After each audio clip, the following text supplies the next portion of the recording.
What's up, y'all? Today I'm going to take y'all out to show y'all the treehouse and the progress that we have made on it. Now we're well over halfway and we're now starting on the siding. So before we get out there and do that, I want to show y'all some pictures of the framing that we've done before this and kind of get y'all up to speed. Y'all stay tuned.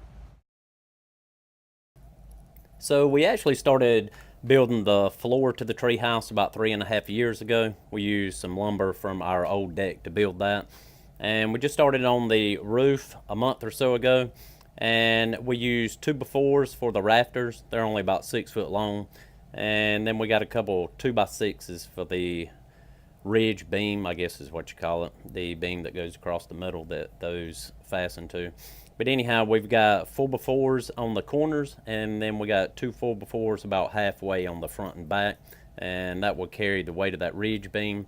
Now, good or bad, I did fasten the ridge beam off to the hickory tree that goes up through the middle, and I've heard some people say not do that. I know that the floor was fastened to it, and so far we hadn't had any problems. Now, it's only been 3 years, so I guess time will tell on that. Now, when we put the metal on, we didn't run it all the way up to the tree.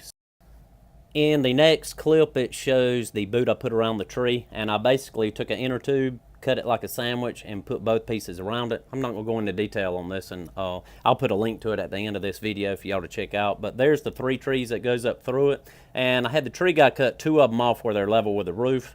That way I wouldn't have to put boots around that and another potential leak. I figure having one to deal with would be a big enough job in itself. All right, here's a shot of the inside. The bottom part of the wall is going to be covered with some corrugated tin that's almost 100 years old. And then the top part between the windows, each side I have 2 windows. It's about 2 foot wide, and that part of the wall will be covered with some fence panels that I took apart. All right, and there's one of the windows. Each side's going to have 2 windows except for the side that the door's on. And there's the door. It comes in from a boardwalk that is off of a couple of the other little play sets that we put together. It's actually 3 play sets put together. And then there is a shot of the ridge and the carpenter bee trap. We got up there. We may have to move that to the outside. They say put it wherever the bees are attracted to, and that's where they was at right there, boring some holes down the middle of that already. But we'll probably put that out on the eave somewhere. I think you can tell in some of the shots that the rafters was not on 16-inch center. Now I think maybe you could even go with 24-inch center since you're using 2x4 lads, but you know, when you don't really know exactly what you're doing, a lot of times you tend to go a little overboard.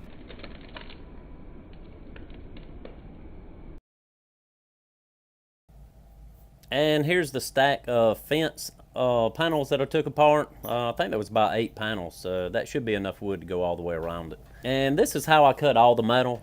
There is a tool that you can get to do that, but I thought just for this one project, I couldn't justify spending, you know, any amount on a tool when all I had to do was pick up a jigsaw blade. I cut all this with one blade, and it was fairly easy. It did jerk around a little bit, but as long as you hold it pretty steady, you shouldn't have a problem. Yeah, my son, he wanted it to look like a little Rascal tree house, and I think along with the materials we're using and probably some of the mistakes I even make on it, it'll probably look exactly like that.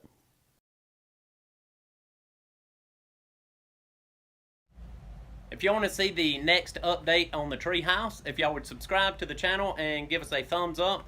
And if y'all got any questions or comments, leave them down below. Thank y'all for watching.